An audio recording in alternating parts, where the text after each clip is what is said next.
buenos días tengan todas y todos ustedes. Nos da mucho gusto saludarles, darles una muy cordial bienvenida a nombre del Instituto Nacional de Desarrollo Social, de nuestra titular, la licenciada María Angélica Luna Parra, y del maestro Mauricio Bermeo Mendoza, habitual conductor de estos programas y que hoy, por razones de agenda, no ha podido estar con nosotros. Este es el segundo programa ya del curso a distancia Procesos Electorales 2016 y Programa de Blindaje Electoral de la Sedesol, aunque hoy vamos a hablar del blindaje electoral en general y después nos concentraremos en el programa específico de Sedesol. El objetivo de nuestro programa el día de hoy, no es cierto, el objetivo del curso en su totalidad es que ustedes puedan comprender las características de los procesos electorales locales de este año 2016, enfatizando los derechos ciudadanos y las modalidades de participación que tienen las organizaciones de la sociedad civil, enfatizando el nuevo esquema de Contraloría Social y los mecanismos de observación electoral, así como las obligaciones de transparencia y rendición de cuentas y las restricciones a las que habrán de sujetarse las y los servidores públicos en el marco del programa de blindaje electoral de la Sedesol. Y el día de hoy tenemos un programa en el que, con la valiosa ayuda de la Fiscalía Especializada para la Prevención de Delitos, la Atención de Delitos Electorales, la FEPADE, con su valioso apoyo estaremos hablando de prevención y denuncia de delitos electorales y específicamente del concepto del blindaje electoral. El objetivo, ahora sí, de esta teleconferencia es que ustedes puedan caracterizar los procesos electorales locales que se realizan en este año, explicando los derechos políticos y las obligaciones a que están sujetos tanto las y los ciudadanos como las y los servidores públicos, así como los actos que se tipifican como delitos electorales, a fin de fortalecer las acciones de vigilancia, prevención y denuncia por parte de la sociedad civil. Así que bueno, pues tenemos un tema vasto sobre el cual conversar con ustedes y para esto tenemos pues un elenco de ponentes que, como hemos dicho, dos de ellas vienen de la FEPADE. También nos acompaña el maestro Luis Pineda por parte de la sociedad civil. Ahora voy a presentarlos con detalle, pero antes les comento, tenemos una pregunta. La pregunta para que podamos reflexionar durante este espacio de capacitación es: ¿por qué y en qué daña a la sociedad civil la Comisión de Delitos Electorales? Hablamos de la importancia de prevenir, de combatir los delitos electorales. ¿Por qué? ¿En qué daña a la sociedad civil que se cometan este tipo de delitos? Bueno, les decía, tenemos hoy la presencia de la licenciada Aide Cruz González. Ella es directora de Política Criminal de la Fiscalía Especializada para la Atención de Delitos Electorales, la FEPADE de la PGR. Muy buenos días, muchas gracias por estar con nosotros. También está la maestra Sandra Fabiola Valdés Méndez. Ella es directora de Análisis y Prospectiva de la Fiscalía Especializada para la Atención de Delitos Electorales, la misma FEPADE de la PGR. Muchas gracias. Bienvenida.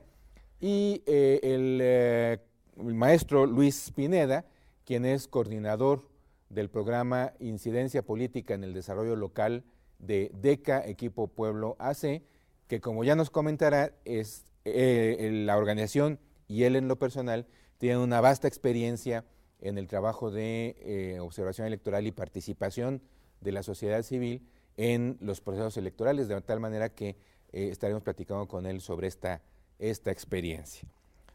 Bueno, para entrar en el tema, y ya que el objetivo de esta teleconferencia habla de que podamos caracterizar lo que son los procesos electorales de este año, podemos empezar diciendo que en efecto el domingo 5 de junio habrá elecciones, habrá jornada electoral ese día, aunque los procesos de hecho ya están en marcha, los procesos electorales ya están en marcha. El día 5 de junio es la jornada electoral en 14 entidades federativas que abarcan poco menos de la mitad del país. Y en esta jornada electoral del 5 de junio van a elegirse 1,425 cargos, entre ellos 12 gobernadores y entre ellos también 60 diputados a la Asamblea Constituyente aquí en la Ciudad de México. Hablaremos y en la presentación de ustedes está el detalle de que hay elecciones también, desde luego, de diputados locales, por los dos principios, mayoría relativa y representación proporcional en la mayoría de estas entidades federativas, y elecciones de ayuntamientos también en la mayoría. Bueno, las elecciones locales se caracterizan por ser realizadas por los organismos públicos electorales de las entidades federativas conforme a la normatividad local que se aplica en primera instancia. No obstante, desde mayo de 2014 existe la Ley General de Instituciones y Procedimientos Electorales, que siendo una ley general es de aplicación para todas las entidades federativas que componen la propia federación, y que reconoce al Instituto Nacional Electoral las facultades de asunción, es decir, de asumir procesos electorales locales directamente, realizarlos directamente el INE en algunos casos cuando así lo prevé la ley o así lo establecen las circunstancias, y entonces en ese caso el INE asume la realización de las actividades propias de la función electoral que corresponde a los organismos públicos locales. En el caso de la facultad de atracción, es la atribución que tiene el Instituto Nacional Electoral de atraer a su conocimiento cualquier asunto de la competencia de los organismos públicos locales, cuando su trascendencia así lo determine o para sentar un criterio de interpretación. En cuanto a lo que es la prevención y la persecución y sanción de los delitos electorales, esto es competencia de las autoridades de las entidades federativas, salvo en casos específicos que están previstos en el artículo 21 de la Ley General en materia de delitos electorales, donde la competencia corresponde a las autoridades federales. Sin embargo, la Fiscalía Especializada para la Atención de Delitos Electorales, la FEPADE, que ahora nos acompaña, tiene el mandato legal de desarrollar mecanismos de coordinación, colaboración y auxilio a las autoridades estatales, municipales, además de prestarles auxilio en todo lo relativo al combate a los delitos electorales. Así que la FEPADE hace un trabajo de capacitación, de apoyo, de auxilio y de blindaje electoral, que es con lo que estaremos comentando ahora. Así que bueno, en este contexto, dado todo este contexto, entonces reitero la bienvenida y la presentación a la maestra Sandra Fabiola Valdés Méndez, que decíamos, ella es directora de análisis y prospectiva de la FEPADE, quien empezará dándonos un poco el contexto estadístico de lo que es la participación de la FEPADE en estos procesos electorales. Adelante, buenos días. Buenos días, muchas gracias por la invitación a este importante espacio. Yo lo que quiero platicarles un poco es situar a la Fiscalía Especializada para la Atención de Delitos Electorales y todas las características que están alrededor de ella. Para empezar, una pregunta muy sencilla es, ¿qué es la FEPADE, no? Escuchamos allá afuera hablar de la FEPADE, recordamos algunos spots de denúncialo con la FEPADE, pero ¿qué es la Fiscalía? La Fiscalía Especializada para la Atención de Delitos Electorales es un área que depende de la Procuraduría General de la República. ¿Cómo surge esta institución? Bueno, en 1994 da inicio a sus funciones gracias a la propuesta del Instituto Nacional Electoral para tener una área competente para investigar y perseguir los delitos electorales. A partir de esta propuesta que hace el Instituto Nacional Electoral, se nombra y se crea una subprocuraduría denominada Fiscalía Especializada para la Atención de Delitos Electorales y se nombra un fiscal con nivel de subprocurador y con autonomía técnica para realizar todas sus funciones. Esa es como la manera, la historia, digamos, que está detrás de la Fiscalía. Ahora, ¿qué hace la Fiscalía Especializada? Básicamente persigue, investiga y previene delitos electorales. Eso es como su misión, es como el marco genérico que tenemos nosotros como institución. Eso, bueno, ya digamos traducido de manera sencilla, ¿qué hace la Fiscalía? Bueno, hay conductas que atentan en contra del adecuado desarrollo de las funciones electorales y en general del adecuado desarrollo del proceso electoral. En este caso son los denominados delitos electorales. ¿Cómo venimos funcionando a partir de hace aproximadamente ya casi 2 años con la Ley General en materia de delitos electorales? Antes el funcionamiento de la Fiscalía era a partir del Código Penal Federal. Hay una reforma político-electoral que tuvo como su culminación el 10 de febrero de 2014 y a partir de ella se estableció que se tenían que hacer y se tenían que generar y publicar nuevos lineamientos y nuevos mandatos, como la Ley General de Procedimientos Electorales, la Ley General de Partidos Políticos y, derivado de eso, tenemos la Ley General en materia de delitos electorales. Esta ley lo que establece son algunas cosas novedosas. En primer lugar, tenemos ya la definición de competencias muy claras. Es decir, es una ley que nos dice, tú, FEPADE, te toca hacer esto, Procuradurías Locales te toca hacer esto, Instituto Nacional Electoral, digamos en colaboración, en coadyuvancia con la Fiscalía, te corresponde hacer este tipo de cosas. Esa es la primera novedad, una distribución muy clara de competencias, de a quién le toca hacer qué cosas. Segundo punto que ya abordará más adelante la licenciada Aide, es la definición de la coordinación que debe existir con todas con las entidades federativas, en específico en el tema de delitos electorales. Es decir, la ley establece que cada entidad federativa debe tener su propia Fiscalía de Delitos Electorales y que será la FEPADE quien coordinará estos esfuerzos, ¿no? este trabajo, cosa que se ha venido ya trabajando de manera muy cercana con estas fiscalías locales. Otra cuestión novedosa que incluye la ley general es la nacionalización de los tipos penales. Es decir, esta ley ya nos especifica a través de sus artículos, sus fracciones, cuáles son las conductas que son tipificadas como delitos electorales. Y estos delitos son aplicables a todo el país, a diferencia de lo que ocurría antes de la entrada en vigor de la ley general. Antes lo que se tenía es que cada entidad federativa contaba con un propio código penal estatal o con una ley que enmarcaba este tipo de conductas.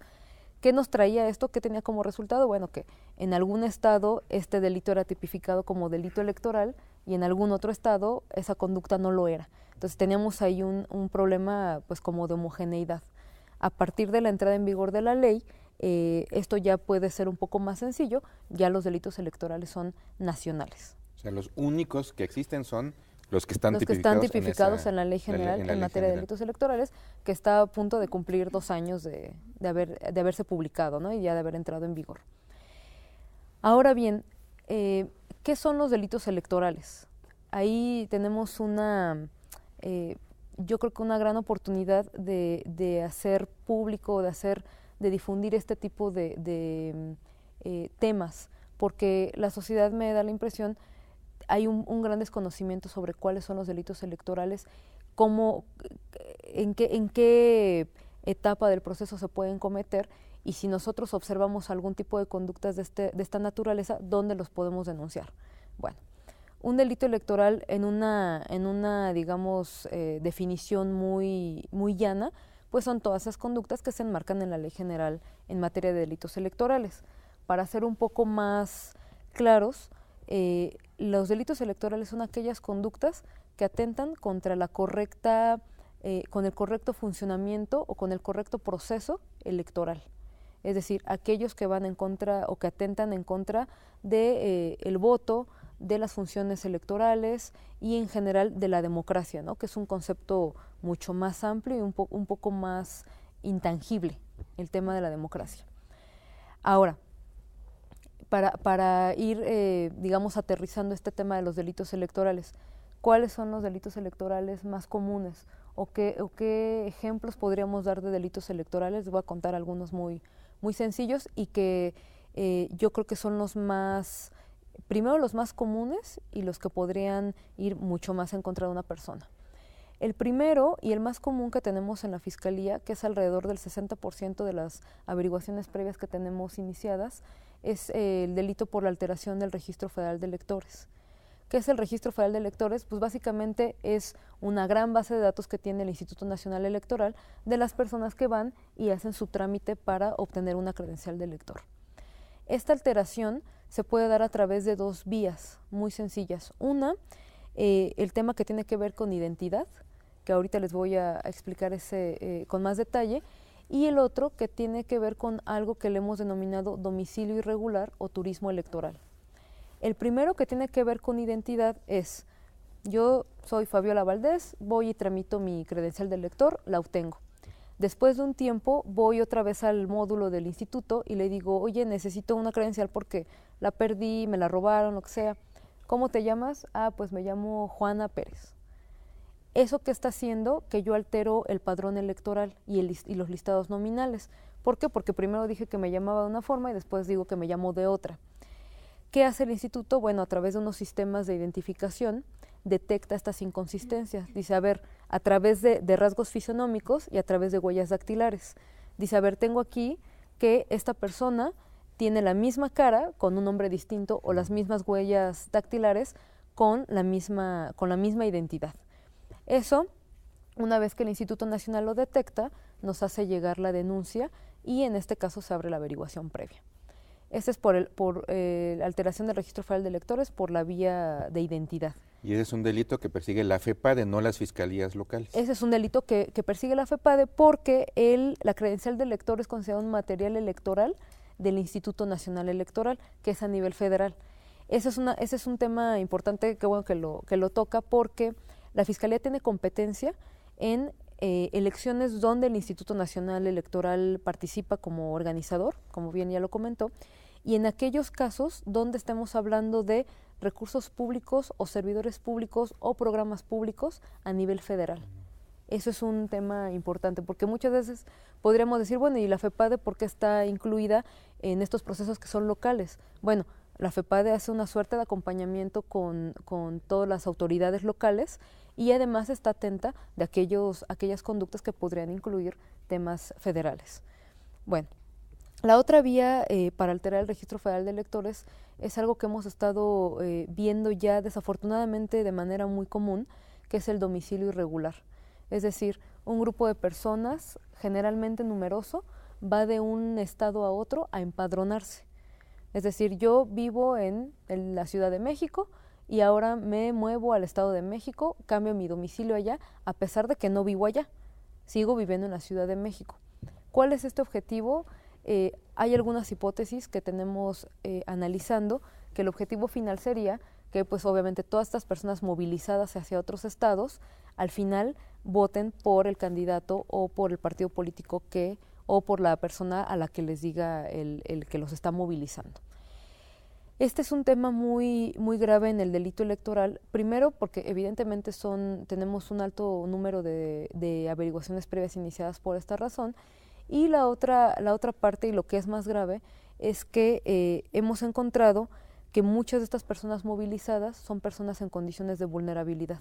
Es decir, adultos mayores, madres solteras, personas de escasos recursos, que evidentemente pues al obtener algún tipo de beneficio acceden, ya sea por obtener un beneficio o incluso a través de engaños, ¿no? Dicen, oye, no sé, casos como de súbete al camión, te vamos a llevar a dar una vuelta a tal lugar, y son engañados sin saber que lo que van a hacer es irse a empadronar a otro lugar, ¿no? Incluso ahí, perdón que te interrumpa, hemos tenido casos, se podría decir, fuera del territorio mexicano, es decir, de Guatemala, que pasan a Chiapas a hacer exactamente lo mismo.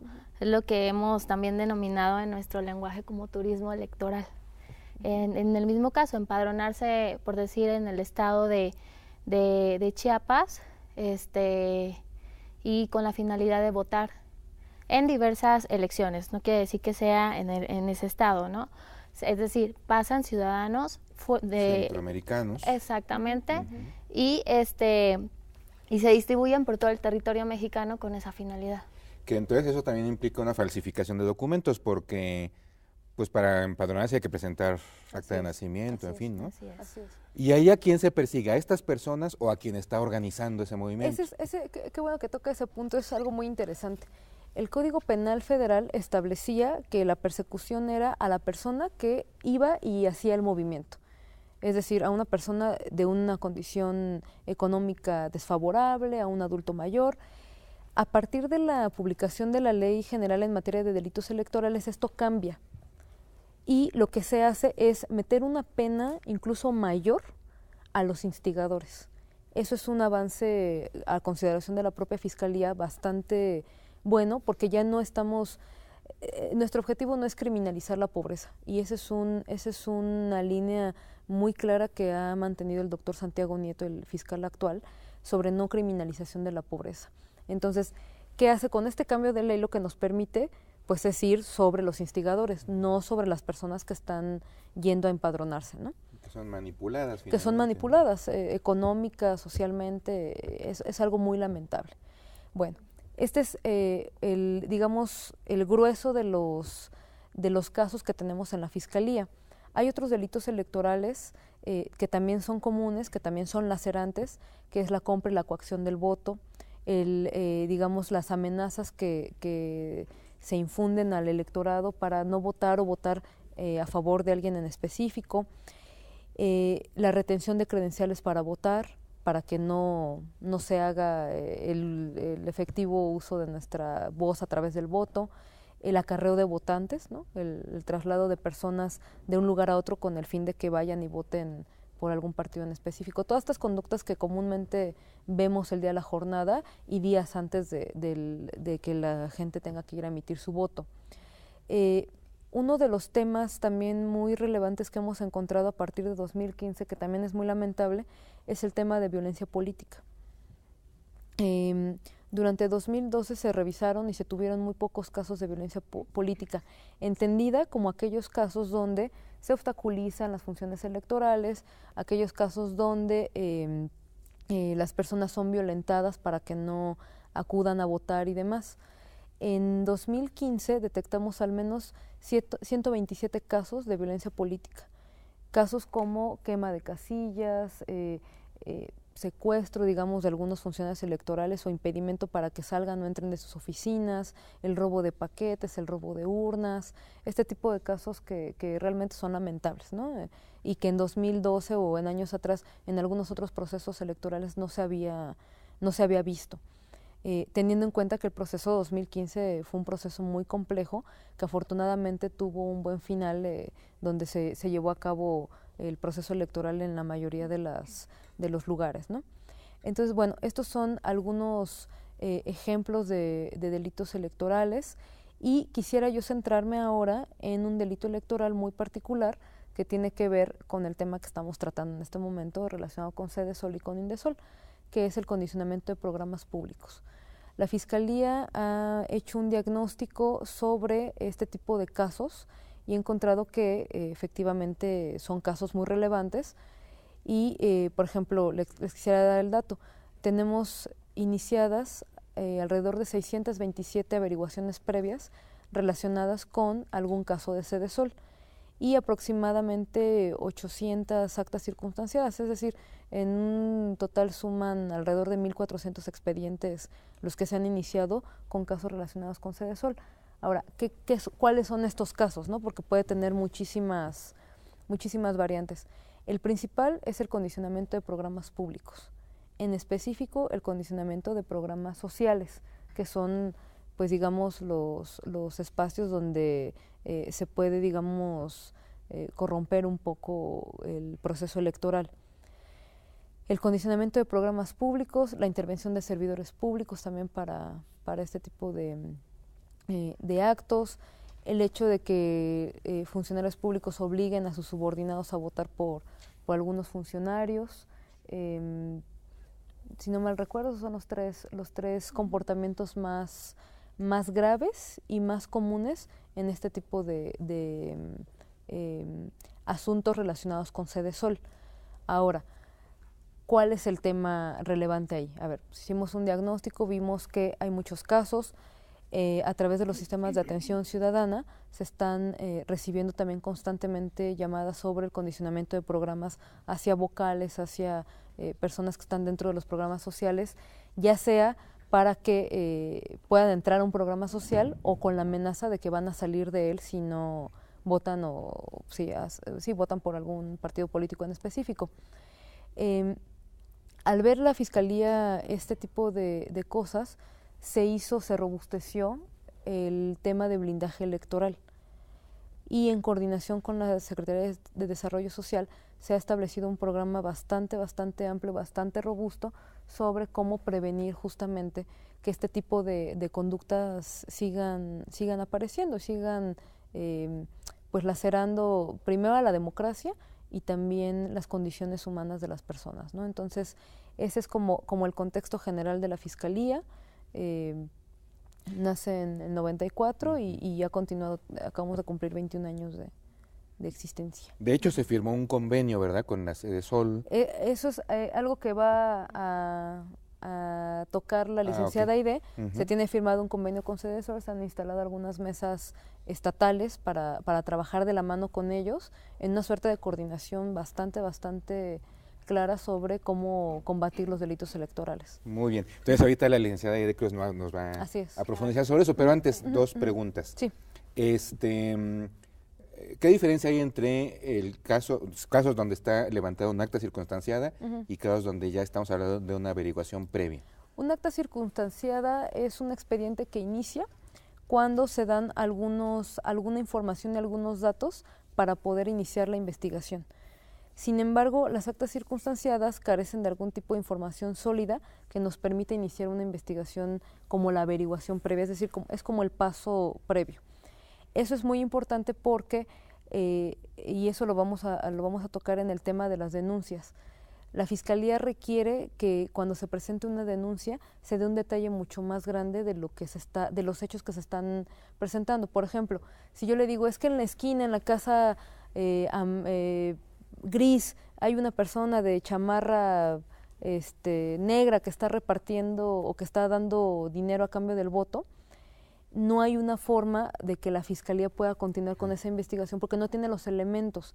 Sin embargo, si me dicen, mira, en la calle Benito Juárez, que cruza con Ignacio Zaragoza, en la colonia tal, hay una persona que se llama de tal forma y le está comprando votos, es una manera más correcta o más adecuada de iniciar una averiguación previa.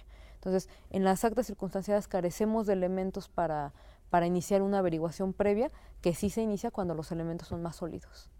Eso es bueno. Y la otra, ¿quién comete delitos electorales? ¿Los funcionarios, los partidos políticos, los ciudadanos en general? Estadísticamente, ¿en qué grupo, digamos, es más proclive para cometer delitos electorales? La ley general establece los sujetos activos, ¿no? En este caso, ciudadanos, funcionarios electorales, funcionarios partidistas, ministros de culto. No sé si me está escapando alguno. Partidos políticos, candidatos. Estamos hablando desde candidatos independientes, precandidatos. La ciudadanía en general, cualquier persona puede cometer un delito electoral. Y en este caso, el grueso de los casos que tenemos en la Fiscalía es a partir de los ciudadanos, de manera genérica. Si hiciéramos el análisis un poco más con los cortes sobre los procesos electorales ya cercanos a la jornada, cuando hay campañas electorales, seguramente sería sobre funcionarios partidistas. Los propios ciudadanos están permanentemente en ese rubro, ¿no?, de las personas que cometen delitos electorales. Bueno, muy bien, pues eso nos da un panorama muy completo de lo que son los delitos electorales y pues, la perspectiva que tiene la FEPADE de su atención y combate. Entonces ahora la licenciada Aide Cruz González, que como les decía hace un momento, ella es directora de política criminal de la propia FEPADE, nos va a platicar ya en concreto sobre el programa de blindaje electoral y otros elementos que están alrededor de ¿no? Sí, por favor. Bueno, también muchas gracias por la invitación. A nombre del titular de la Fiscalía, el doctor Santiago Nieto Castillo, agradecemos el que nos hayan invitado a participar en esta plática que es de gran relevancia para nuestro país, para la ciudadanía, sobre todo con motivo de los procesos electorales que ahorita estamos viviendo y que iniciamos desde el año pasado. Hay que recordar que el proceso electoral que vivimos es 2015-2016. Como tú bien lo acabas de decir, tenemos este año varias elecciones en diversos estados, en diversas entidades federativas. Tenemos 12 elecciones para elección de gobernador. Tenemos una elección de la Asamblea Constituyente, ahora con la reforma de lo que antes era el Distrito Federal, ahora Ciudad de México. También incluye los 60 diputados que se van a elegir en la Ciudad de México. Tenemos el estado de Baja California, en la que se van a elegir diputados locales y ayuntamientos. Tú bien lo comentaste, tenemos un total de 1,425 cargos a elegir, 965 ayuntamientos, 239 diputados locales de mayoría relativa y 149 diputados de representación proporcional. Ahora, la Fiscalía Especializada, además de perseguir e investigar los delitos electorales federales, como bien lo acaba de decir Fabiola, también se encarga de procurar prevenir esos delitos electorales, incentivar en la ciudadanía la cultura de la legalidad y también la cultura de denuncia. Eso es muy importante. La ciudadanía tiene que aprender a identificar cuáles son sus derechos, cuáles son los delitos electorales, para que también pueda ejercer esos derechos y poder denunciar, ya sea a través de la FEPADE, en su caso denuncia, o a través de las diversas autoridades electorales como el Tribunal Electoral o en su caso el INE, ¿no? Según corresponda. En nuestro caso, la Fiscalía Especializada tiene un programa permanente de blindaje electoral que en este caso se ajusta a las diversas elecciones que tenemos y se ajusta también a la ciudadanía. Ahorita te voy a explicar un poquito de qué se trata esto. El blindaje electoral tiene como objetivo efectivamente eso, prevenir el delito electoral. ¿A través de qué? A través de capacitaciones, difusión, difusión a través de los medios de comunicación social y propaganda también. Nosotros lo que hacemos con el blindaje electoral, entre muchas cosas, tenemos la colaboración interinstitucional. ¿A qué se refiere esto? Como tú lo acabas de decir, PGR, a través de la Fiscalía Especializada para la Atención de Delitos Electorales, ha firmado diversos convenios con la finalidad de desarrollar estrategias de apoyo en materia de capacitación, difusión y divulgación para prevenir los delitos electorales, fomentar la participación ciudadana, estimular la cultura de la denuncia y de la legalidad. ¿Con quiénes ha firmado recientemente convenio FEPADE? Con Cedesol y Secretaría de la Función Pública. También firmamos convenios con las procuradurías locales, con las fiscalías locales, con las delegaciones federales, pero también con los tribunales electorales locales, con los institutos electorales locales OPLES, mayormente ahora conocidos después de la reforma electoral, y también celebramos foros por la Constitución, legalidad y civilidad democrática, que esto tiene como finalidad prevenir la comisión de delitos electorales y difundir los principios constitucionales de la democracia. Además de esta colaboración interinstitucional, también participamos a través de capacitaciones. Estas capacitaciones se dan en las diversas, ahorita nos estamos centrando en las entidades federativas donde tenemos elecciones. Sin embargo, nosotros podemos ir a cualquier estado y capacitar. ¿A quiénes capacitamos?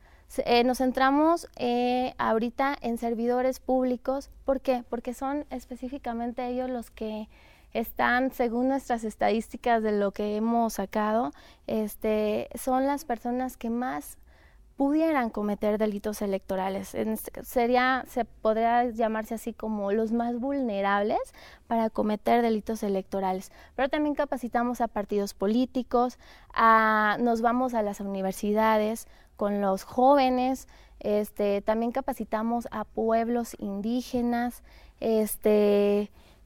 vamos a los gobiernos de los estados con contralorías municipales y diversas instituciones y autoridades. En las temáticas de capacitación, abordamos temas como de qué son los delitos electorales, lo que sí y lo que no puede realizar un servidor público en sus funciones.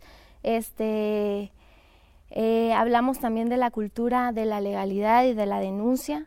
Abordamos el tema de juicio penal acusatorio con motivo de la reforma del 18 de junio del 2008 y también estamos tocando un tema de violencia política de género. Como lo decía Fabiola, hemos detectado recientemente un incremento en las denuncias por estos temas de violencia política de género. Fabiola ya lo había comentado, los temas de violencia política de género se dan al momento de que cualquier ciudadano vulnera la esfera política electoral de una mujer, ¿no? Este tipo de violencia se puede dar a través de expresiones como violencia institucional al interior de los partidos políticos o bien violencia política, a limitar o desviar recursos para su capacitación y promoción en campaña, hasta los casos de hostigamiento, violencia sexual, acoso sexual o violencia comunitaria. Estos casos son los que nosotros se han incrementado por denuncia en la Fiscalía y en los que especialmente hemos puesto énfasis también en nuestras capacitaciones, es decir, que las mujeres sepan e identifiquen cuáles son sus derechos y también identifiquen cuándo puede ser catalogado como violencia política de género. Aquí hay que decir, es muy importante señalar que la violencia política de género actualmente nosotros no la tenemos tipificada como un delito en sí, sino que la manejamos de manera general, ¿no? Eso es un tema muy relevante y necesario e importante, ¿no? que se tiene que atender de manera rápida. Actualmente no tenemos en la legislación un delito como tal que lo señale como violencia política de género. Pero entonces, a ver, para tratar de tenerlo un poco más claro, por ejemplo, el acoso sexual es una conducta de violencia de género en general, si se da en cualquier circunstancia, en una situación académica, en una situación laboral, por ejemplo. ¿Qué la caracterizaría como política? ¿Qué sería el elemento que le daría esa diferencia para llamarla violencia política de género? Claro, aquí estamos hablando de las personas que están dentro de los procesos electorales o compitiendo para un cargo político. Una mujer, una candidata, una precandidata que quisiera lanzarse para ser diputada o regidora o senadora y en ese momento le ponen trabas o la limitan para que se registre y a cambio de eso la hostigan, le cometen violencia física, psicológica, sexual, a cambio de, o incluso a cambio, ni siquiera a cambio de, sino que solamente se dedican al acoso, estamos hablando de violencia política de género. O sea, si alguien, por ejemplo, para poder registrarla como candidato, la condiciona Así es. Situaciones personales, sexuales, etcétera, eso es una violencia política de género. Así es. Son casos que están enmarcados en el proceso electoral. Generalmente se dan en contra de ciudadanas, en contra de funcionarias electorales, en contra de candidatas. En 2015 se tuvieron tenemos identificados 8 casos relevantes de violencia política de género. Uno de ellos es una candidata me parece que esa diputada federal, donde se le amenazó, se le llevó en una camioneta, se amenazó y sufrió la violación de una de sus asistentes. Eso es violencia política de género, de manera muy clara. Violencia política de género también podría ser alguna funcionaria electoral, desde una persona que esté en la mesa directiva de casilla hasta una consejera a la que se le esté amedrentando física, psicológicamente, como decía Aide. En 2012 hubo el caso de la magistrada María del Carmen Alanís, que recibió mensajes ofensivos en sus cuentas en sus redes sociales. Eso es violencia política de género, es decir, toda esta violencia que está enmarcada en un proceso electoral que va claramente en contra de una mujer, por ser mujer, ¿no? Es como una, vamos, bien decía Aide, no hay una definición clara de violencia política de género, no hay un artículo que diga violencia política de género lo comete quién, no hay ese tipo de, no hay esa especificación, ¿no? Claro, pero entonces sí queda claro que se hace con una intencionalidad política, digamos, de torcer o de alterar o de influir sobre alguna decisión, alguna parte del proceso político, pero además con este ingrediente de que se hace sobre una mujer por ser mujer, ¿no? Es lo que caracteriza a la violencia de género. Bueno, pues muy interesante porque, pues como ustedes dicen, no es un concepto que esté totalmente consolidado, ¿no? Y sí es interesante como irlo... Si en algo podemos coadyuvando que se construya. Claro, es muy importante y es una de las grandes líneas temáticas de la FEPADE, ¿no? Y de su titular en este momento. Es un caso relevante y hay que atenderlo, por supuesto. Bueno, nos desviamos un poquito. No te preocupes, al contrario. Siguiendo el tema, si mal no recuerdo, creo que el único estado que sí tiene regulado algo al respecto es el estado de Oaxaca. Curiosamente, Oaxaca, me parece que en enero tipificó el delito, la violencia política de género, ¿no? Ese sería un dato interesante. Que además Oaxaca es un estado donde hay elecciones de ayuntamiento y una buena proporción de ellos, creo que inclusive la mayoría de ellos, por el sistema de usos y costumbres. Usos y costumbres. En su gran mayoría de los ayuntamientos se van a elegir por usos y costumbres. Aproximadamente un 80%, 85% todo el estado. Que ahora le llaman marcos regulatorios indígenas, ¿no? Algo así. Regulatorios internos. Indígenas, ¿no? O sea, ya no son usos y costumbres. Sí, cambiaron el nombre. Claro. Sí. Bueno, adelante. Bueno, siguiendo entonces en qué sector nos enfocamos en el desarrollo de nuestro programa de blindaje electoral, también tenemos a las organizaciones de la sociedad civil que han trabajado de manera conjunta con la FEPADE para observar los procesos electorales, pero también para observar las actividades que nosotros realizamos antes, durante y después del proceso electoral o la jornada electoral. Y como te decía, también tratamos de abarcar, porque son muchos los sectores, tratamos de abarcar también a los grupos vulnerables, que estamos hablando de indígenas, personas con alguna diferencia física o bien adultos mayores. Esto a través de convenios de colaboración, como te acaba de decir, que son trabajos interinstitucionales. Cuando trabajamos con en temas indígenas, tratamos de llegar a las radiodifusoras.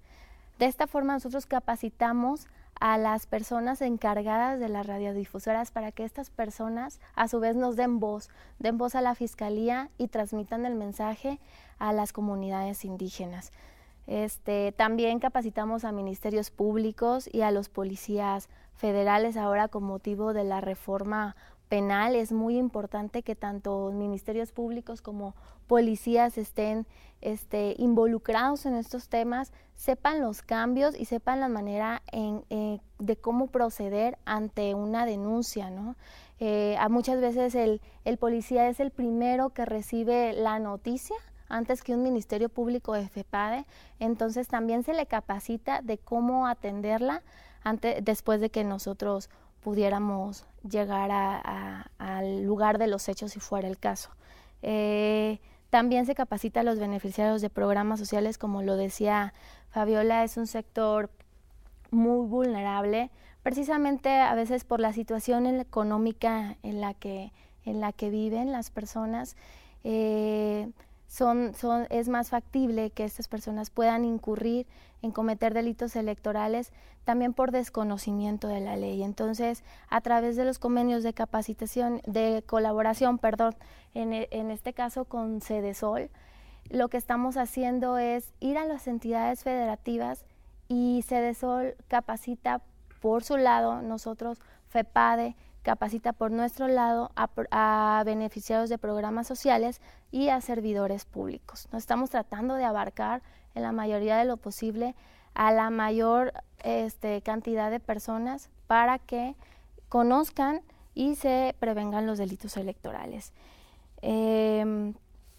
Como te decía, también capacitamos a los representantes de partidos políticos, militantes, precandidatos y candidatos, pues la ley no estipula que también ellos pueden cometer delitos electorales, como Fabiola ya lo decía, incluso a los ministros de culto religioso. Justo la semana pasada empezamos a capacitar en Jalapa, Veracruz, a los ministros de culto religioso, y para ellos es un tema sumamente importante, sumamente novedoso, y además para nosotros y para las autoridades electorales lo debe ser, puesto que hay que recordar que se han anulado elecciones a causa de participaciones de ministros de culto religioso, ¿no? Entonces también es un sector que estamos tratando de abarcar a través de nuestras capacitaciones. También el programa de blindaje electoral trae los spots de radio y televisión. ¿Esto para qué? Pues a través precisamente como de este tipo de programas que nos hacen favor de participar a través de radio, televisión, podamos difundir nuestros spots, nuestras cápsulas informativas, nuestros programas institucionales y también nuestras publicaciones. De esta forma tratamos también de difundir todo el trabajo de la Fiscalía. También instalamos módulos itinerantes. ¿Qué es esto? Pues es como un módulo de atención de quejas y sugerencias que se instalan damos prioridad a las entidades federativas con elecciones. Los módulos itinerantes se instalan en las oficinas de gobierno, en las delegaciones, en las procuradurías locales, de tal forma que nosotros podamos llegarle al ciudadano y el ciudadano también, si tiene alguna duda, nos la pueda hacer llegar en ese momento.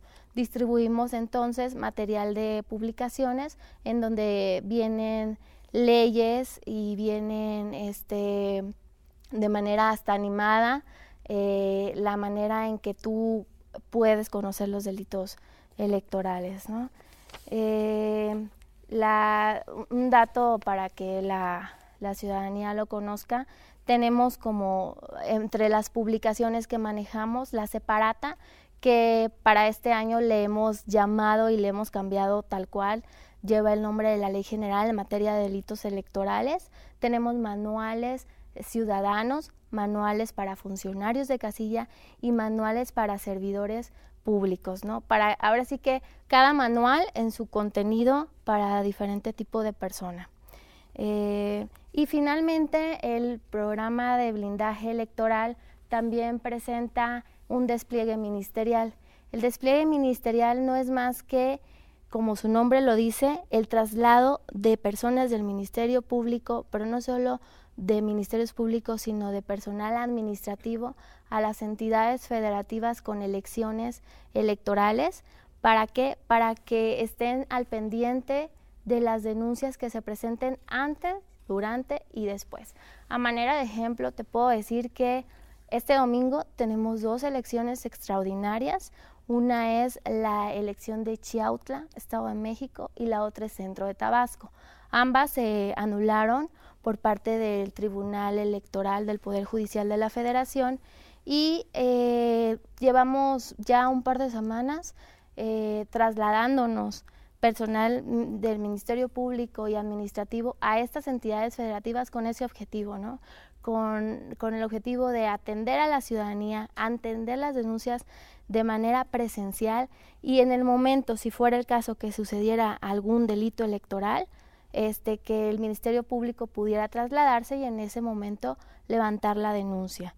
El domingo, como te comento, tenemos elecciones y estará presente parte del personal de la Fiscalía Especializada para la Atención de Delitos Electorales. Ahora, si me lo permites rápidamente, también te comento que parte del blindaje electoral, como parte del blindaje, tenemos atención ciudadana. Las 24 horas del día, los 365 días del año, son líneas telefónicas y páginas de internet a través de las cuales se pueden presentar denuncias. Es decir, un ciudadano levanta el teléfono, marca y puede presentar su denuncia, o bien un ciudadano puede tomar su computadora y presentar su denuncia vía internet a través de la página fepadenet.gov.mx. De esta forma, tenemos personal en la Fiscalía donde recibe estas denuncias y las remite a averiguaciones previas si fuera el caso, porque no todas las llamadas o todos los correos electrónicos pueden considerarse como denuncias. Nosotros tenemos un personal capacitado que valora este tipo de llamadas, determina si pueden ser consideradas como denuncias, determina si pueden ser consideradas como quejas o como orientación, y de esta forma los canalizamos al ciudadano para que tenga atención personalizada. Y si una persona llama por teléfono, por ejemplo, o por la vía de internet y presenta una denuncia, ¿después tendría que presentarse a ratificar personalmente o qué seguimiento tendría que darle a su denuncia? A ratificarla como tal sí se le manda llamar, si mal no recuerdo. Hay que recordar que las denuncias se siguen de oficio. Es decir, que no es necesario que una persona presente una denuncia como tal para que se pueda seguir el delito electoral, ¿no? Si el Ministerio Público tiene conocimiento de los hechos, el Ministerio Público tiene la obligación de iniciar la investigación correspondiente. Muy bien. Bueno, entonces esto en la línea de lo que también hemos mencionado, que es reforzar, impulsar la cultura de la denuncia, o sea, que la gente esté atenta de cosas que puedan ser juzgadas como delitos electorales. En todo caso, se comunique a estos teléfonos o utilice la vía del internet, y la Fiscalía en todo caso orientará sobre si realmente se trata de un delito o no y qué tratamiento debe darse. Así es, lo que pasa es que sucede el caso que justo el día de la jornada electoral el ciudadano te puede marcar para preguntarte en dónde está instalada una casilla. Nosotros no somos competentes para dar información, sin embargo sí los podemos orientar y decirles, marca los teléfonos del INE, estos son, y la persona entonces podrá tener como respuesta a su petición. Sin embargo, se puede dar el caso, como Fabiola lo ha dicho, que te presentan la denuncia por algún presunto o probable delito electoral, y entonces lo canalizamos inmediatamente al área de averiguaciones previas. Muy bien. Bueno, pues creo que entonces tenemos muy claro ya el panorama de lo que son los delitos electorales y lo que está haciendo la FEPADE en materia de blindaje, pues para prevenirlos, ¿no? Es una de sus tareas fundamentales, no solo perseguir cuando están dados, sino prevenir y evitar que estos se den. Muy bien, pues muchas gracias. Vamos entonces a hacer una pausa y regresar más adelante para entonces escuchar ahora la voz del maestro Luis Pineda, que nos platicará desde la perspectiva de la sociedad civil su experiencia sobre esto. Entonces, les decía yo, vamos a hacer una pausa. Yo les invito a que se inscriban a este curso Procesos Electorales 2016 y Programa de Blindaje Electoral de la Sede Sol. Muchas personas pueden estarnos viendo, pero no se han inscrito al curso. Si se inscriben, pues pueden desde la plataforma del curso bajar algunos materiales de apoyo escritos, como puede ser el caso de estas materiales informativos a los que tú te referías hace un momento. Pueden además pues, hacer algunas evaluaciones en donde se ejercita el conocimiento de lo que ustedes han aprendido, y estamos viendo en pantalla la página. Y bueno, pues quien se inscribe, quien ve los materiales escritos, ve las teleconferencias, hace sus evaluaciones, puede tener al final acceso a una constancia por 12 horas de capacitación, que además, recuerden ustedes que desde el año pasado inauguramos nuestra aplicación para que ustedes puedan, en cuanto el curso se da por cerrado, bajar su constancia electrónicamente desde internet. Ya no tendrán que estar acudiendo a ningún lugar para recuperarla, de tal suerte que de manera prácticamente inmediata ustedes pueden obtener ahí una constancia por 12 horas de capacitación. Así que pues la invitación para que se inscriban al curso, para que lo completen y pues obtengan una constancia de capacitación sobre esto. Bueno, pues yo les recuerdo, esta teleconferencia se transmite en vivo, de tal manera que pueden llamarnos y pueden decirnos cuáles son sus comentarios, sus dudas, sus críticas, sus posicionamientos a los teléfonos 56 22 93 28 y 54 24 06 95, ambos útiles para poder llamar tanto desde aquí de la Ciudad de México como del resto del país, del interior de la República. También pueden contactar con nosotros a través del correo electrónico teleaulascentro@hotmail.com. Bueno, vamos a nuestra sección del video de la semana y en esta ocasión estaremos viendo un video que ha preparado el INE, el Instituto Nacional Electoral, explicando en qué consiste pues su función de fiscalización del uso de los recursos que se dan a los partidos políticos. Veremos este video en particular y luego algunos videos más, algunos spots más de lo que el INE está promoviendo como parte de este proceso electoral en curso. Vamos a esta pausa y regresamos.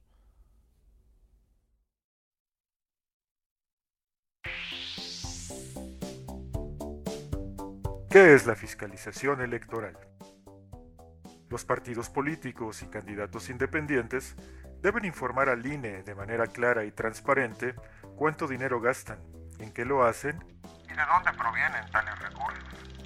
La tarea de asegurarse de que estos informes cumplen con las normas vigentes se llama fiscalización. La fiscalización que realiza el INE es nacional, porque audita a partidos políticos y candidatos de todo el país. Es expedita, porque la fiscalización se realiza de forma simultánea con el proceso electoral, y es que para quien incumpla, podría haber multas o anulación de su candidatura. Es moderna, porque los registros de ingresos y gastos se hacen a través de Internet, y es de esta forma que la Unidad Técnica de Fiscalización puede auditar en tiempo real. Cheque el dato. La fiscalización electoral del INE favorece la equidad, la transparencia y la rendición de cuentas en los procesos electorales.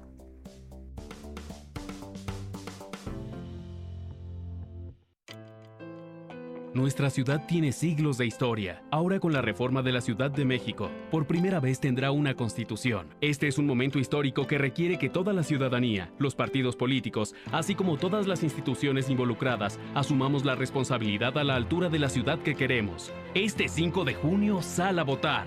Conmigo, la Ciudad de México es más. Súmate. Elección del Constituyente. Ciudad de México 2016. Instituto Nacional Electoral. INE. A todos nos gusta que aparezca nuestro nombre en cosas importantes. Por eso, verifica que tu nombre aparezca en la lista nominal de electores, porque si en tu estado hay elecciones este 5 de junio de 2016, tienes hasta el 14 de marzo para ir a cualquier módulo del INE. Y solicitar una rectificación en caso de algún error o por haber sido excluido. Para que votes como se debe. Contigo, México es más. Súmate. Instituto Nacional Electoral. INE. Este 5 de junio será la elección del constituyente de la Ciudad de México. Y todos debemos formar parte de este momento histórico. Recuerda que podrás usar tu credencial para votar aun cuando no tenga un 18 atrás. Y te servirá para elegir de manera informada y razonada a quienes redactarán la primera constitución de nuestra ciudad. Conmigo, la Ciudad de México es más. Súmate. Instituto Nacional Electoral. INE.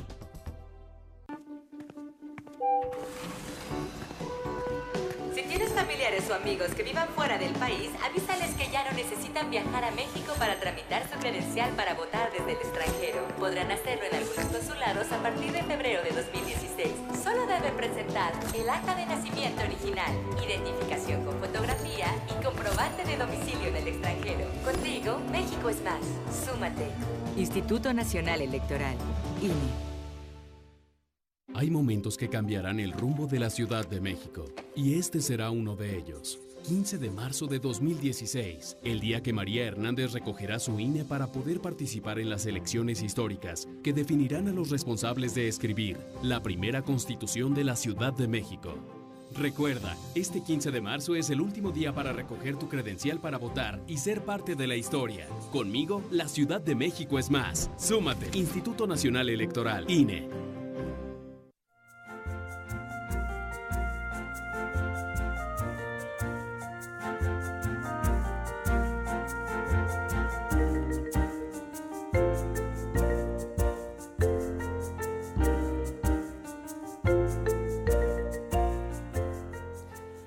Muy bien, pues regresamos y vamos a continuar con nuestra teleconferencia el día de hoy. Veíamos en el video el trabajo de fiscalización que realiza el Instituto Nacional Electoral en lo que se refiere a la aplicación de los recursos públicos que reciben los partidos políticos. Hay que recordar que eso, son recursos públicos y que entonces tienen están sujetos a una fiscalización, y a lo mejor más adelante podríamos aclararnos en esa materia hasta qué punto es materia del trabajo del Instituto Nacional Electoral y en qué punto podría convertirse en un delito electoral el manejo de estos recursos públicos. Bueno, eso lo iremos platicando más adelante, pero ahora quiero reiterar mi agradecimiento al maestro Luis Pineda, quien se encuentra con nosotros. Él es coordinador del programa de incidencia política en el desarrollo local en DECA, Equipo Pueblo, y además una persona que tiene una vasta experiencia en el trabajo de las organizaciones de la sociedad civil y pues en esto que es la forma en que la sociedad civil ha venido influyendo, ha venido generando políticas públicas y modificaciones legislativas inclusive para tener el escenario electoral que hoy tenemos en materia de legislación y de procesos electorales. Así que de este trabajo de la sociedad civil en los procesos electorales es que el maestro Luis Pineda nos puede platicar mucho y muy bien. Y pues te agradezco, Luis, que estés con nosotros el día de hoy. Pues muchísimas gracias por la invitación. Felicidades a las licenciadas y la maestra y a todas las mujeres por su día y su semana, ¿no? y el mes y el año y todos los años. En realidad ahora estamos, gracias por la invitación, reitero, porque el tema que se trae a la mesa es un tema verdaderamente complicado, muy complicado. Pareciera solucionado con la aparición de un IFE, con la modificación de un INE, con la incorporación del tribunal y la FEPADE. Pareciera como que ahí vamos, como que podríamos pensar que las elecciones en nuestro país se llevan de la mejor manera. Sin embargo, hay un elemento importantísimo. Los delitos que acaba de mostrar la maestra Fabiola son los delitos que en alguna ocasión ni siquiera percibía el propio gobierno, ni los propios, porque hay que acordarnos que antes quien conducía las elecciones, no hace mucho, hace menos de 20 años, las conducía el propio gobierno, las avalaba Gobernación, y ahí se le caían o se le subían los sistemas, ¿no? Entonces, en 1988 fue un año bastante complicado donde se puso en entredicho esa imparcialidad del gobierno. Y entonces, como se puso en entredicho, pues la ciudadanía empezó a generar cuestiones de iniciativas y empezó a trabajar fuertemente. En eso se denominó la observación electoral. Nos centramos muchas organizaciones y muchas personas en aspectos que ahora están en la política y en otros lugares a hacer observación electoral. ¿Qué quería hacer eso? Bueno, pues algo muy sencillo. No quería transformar este país, no quería nada, sino quería certeza, imparcialidad y justicia en las elecciones. No podía ser que había un proceso electoral que lo calificara el gobierno. Había un gobierno en esa época que tenía más de 70 años en el poder. Y entonces era juez y parte en ese aspecto. Entonces la ciudadanía dijo, bueno, pues vamos a organizarnos. Y nos fuimos a organizarnos. Y decíamos, ¿pero qué vamos a observar? Realmente, ni siquiera sabíamos de cuáles eran los delitos. Y a veces nos centrábamos en la jornada electoral, porque antes era lo que hoy pasa, lo que pasaba en aquella época, ahora es juego de niños.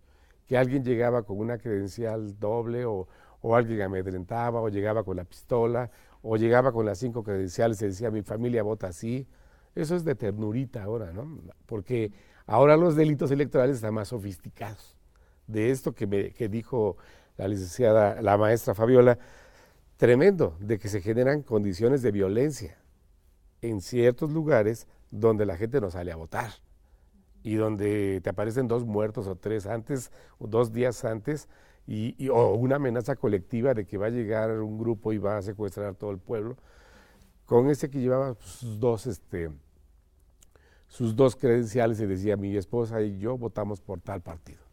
Entonces no sabíamos bien, pero hicimos esfuerzos en Michoacán, hicimos esfuerzos en Veracruz, hicimos esfuerzos en Tamaulipas, en Veracruz y Tabasco, como los más importantes.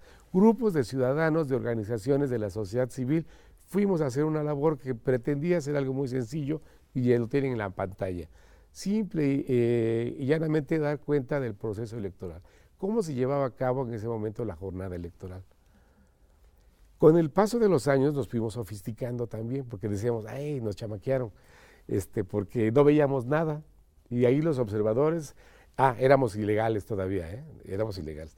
Los observadores llevábamos con nuestra gorrita, nuestra camiseta y nuestra tablita, y para ver si el funcionario escondía esa tarjeta, si inducía el voto, si no tapaban adecuadamente, si no había protección para que votara de una forma única, pues, y eso, nos engañaban, nos sacaban, nos empujaban, decían, si el jefe de la casilla, el presidente de la casilla decía fuera, era fuera, porque éramos ilegales. Entonces nos sacan. Después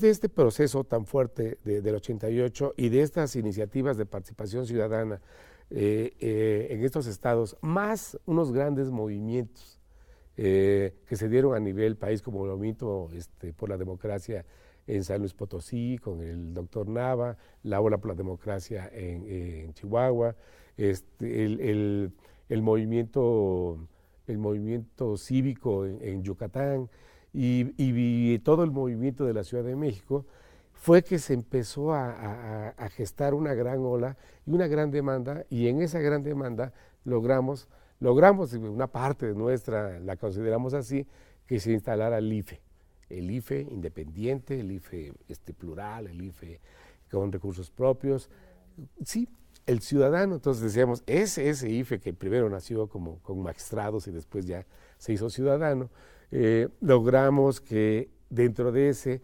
se reconociera la figura del observador electoral. ¿Y qué buscaba? Bueno, lo que buscaba allá el observador ya empezaba aquí a buscar, a tener una tecnología muy sofisticada. En este momento aparece la Alianza Cívica Nacional, este gran movimiento que logró movilizar a cerca de 90,000 gentes en todo el país haciendo observación electoral, ya con una guía, ya tomando en cuenta el antes, el durante y el después de un proceso electoral, porque anteriormente solamente veíamos una parte. En la anterior ya veíamos esto, que es uno de los problemas más graves, la compra y la coacción de voto. Y no tan solo por personas, porque nosotros siempre hemos sabido que no es por personas. No hay una persona enferma que llegue y diga, te compro tu voto nomás por el simple hecho de que se me antoja comprar tu voto. Hay una intencionalidad partidaria, ¿sí? Ahí. Y hay un instrumento que son los gobiernos, los ámbitos de gobierno. Puede ser desde el federal, desde el estatal, desde el local. Es decir, hay una intencionalidad para que gane la elección el candidato y se vuelva a convertir en gobierno y se continúe el ciclo. Ese es el asunto que hay que tener en claridad. No hay personas que son las malvadas. Es una cuestión sistémica, podríamos decir.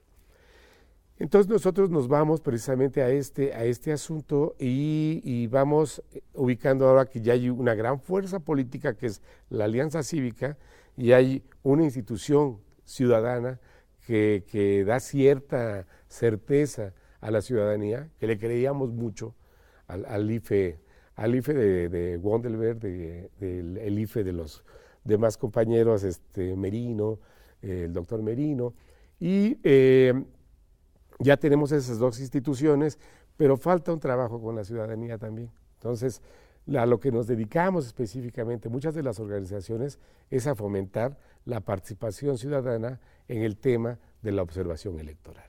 Entonces, hay que generar ciudadanas y ciudadanos que tengan esa visión estratégica de estar observando, pero no observando solamente para tratar de inhibir la acción, que también es bueno que en el día de la elección pues, se inhiba que ahí anden los señores a 100 metros, como dice la ley, pues entonces no pasa nada y van disfrazados y no tienen ningún logotipo, no tienen nada.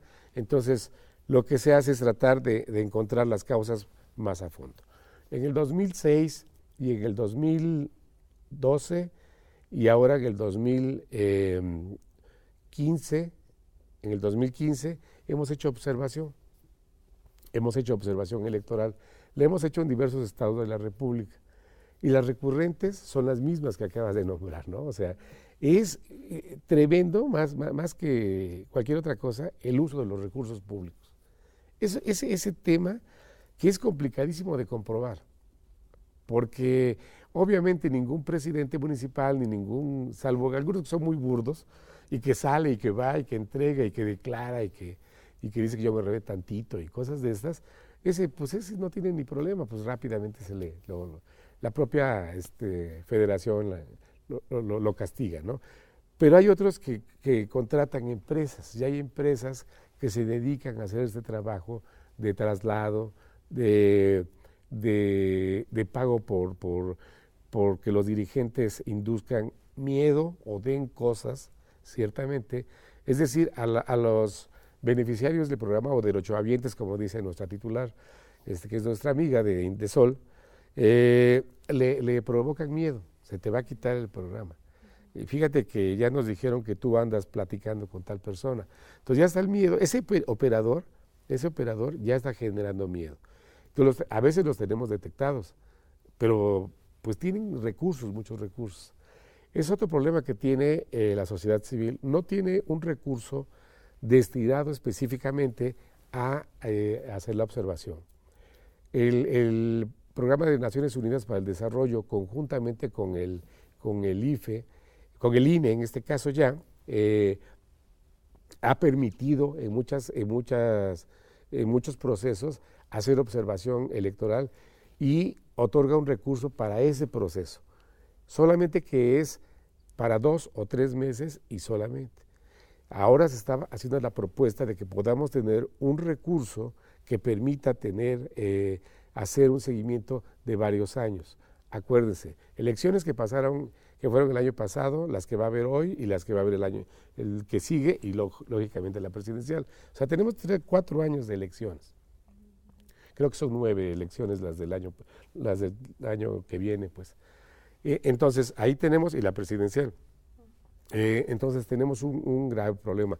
No hay recursos, sí hay disponibilidad, pero causa mucho problema el hecho de no contar con esto. Nos hemos vinculado muy bien con la FEPADE, nos hemos vinculado bien con el INE. Sin embargo, uno de los argumentos que nos dice la FEPADE en este caso es que tiene todos esos programas que nos acaban de mostrar y que me parece que por ahí va el asunto, pero que no tiene el personal suficiente para poder atender. Ese es un asunto tremendo. En las elecciones que acaban de pasar, nos decía, tengo no sé cuánto número de denuncias y no tengo personal, ni gente, nos decía el fiscal, y no tengo posibilidad de movilizarme en todos los lados. Cuando yo llego, ya llego tarde, etcétera, etcétera. O sea, qué bueno que este programa, yo lo veo increciendo, lo veo que está muy estratégico, muy educativo incluso, y me parece que por ahí debe ir, pero no hay el recurso ahorita para apoyar, para que cerremos el círculo. El organizador de las elecciones, el fiscalizador de las elecciones y la sociedad civil promoviendo la participación. Fíjate, Luis, que una de las críticas que se hacen a nuestros procesos electorales es que son muy caros, ¿no? Y que absorben muchos recursos públicos. Y sin embargo hay áreas donde, como tú me estás diciendo ahora, faltaría gente y faltaría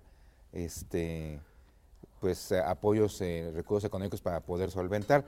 Entonces, más bien ahí como que están mal equilibrados los gastos, ¿no? ¿Qué pasa ahí con eso? Lo que pasa es que el observador electoral es una persona incómoda. La sociedad civil somos una persona incómoda. ¿Por qué? Porque lo que hacemos es, desde una trinchera que nos da el vínculo con la sociedad, podemos hacer una fiscalización, podemos mirar, podemos observar, podemos investigar y podemos denunciar abiertamente. Eso no le gusta a las instituciones, a los gobiernos no les gusta. Les platicaba en otra ocasión que participación ciudadana no tan solo tiene que ver con que acompañemos a los gobiernos, sino quiere decir que seamos parte de los gobiernos, que participemos en las decisiones estratégicas con los gobiernos. Con la FEPADE le dijimos, a ver FEPADE, queremos no tan solo salir en la foto y que nos vean contigo, fiscal, no necesitas de nosotros, tú eres una persona que te conocen, queremos que nos ayudes y que incluso tengamos un teléfono abierto el día de la elección o antes para poderte denunciar lo que está pasando en la esquina y que tú seas capaz de movilizar tus recursos. A veces lo hace y firma convenio, a veces no lo hace. A veces el propio INE se hace para atrás y dice, pues vayan con la distrital, con el consejo distrital, vaya con el local. Yo no puedo atender nada de esto. En el caso de la observación del año pasado fue terrible, que hicimos una observación cerca de 38 organizaciones, 38 organizaciones muy fuertes, y no se nos invitó a un seminario internacional donde vinieron observadoras internacionales de otros países. Yo les dije, oye, ¿por qué no nos invitaron a nosotros como ponentes también? Tenemos muchas cosas que decir, más que la señora que vino y que vio 2, 3 lugares. Nosotros también tenemos que decir. Y no queremos hablar todos, que hable 1 o 2.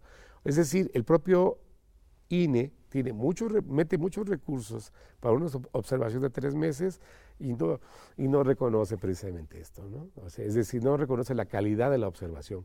La observación electoral es un tema incómodo, pero es necesario para darle certeza precisamente a los procesos electorales en este país. Bueno, pues vamos entonces a continuar platicando. Nuestra pregunta hoy, ¿por qué y en qué daña a la sociedad la comisión de delitos? ¿Por qué es importante combatir los delitos? ¿En qué nos daña el que se cometan delitos electorales desde su punto de vista? Bueno, si me lo permite, claro. Me parece que lo podemos ver en dos sentidos.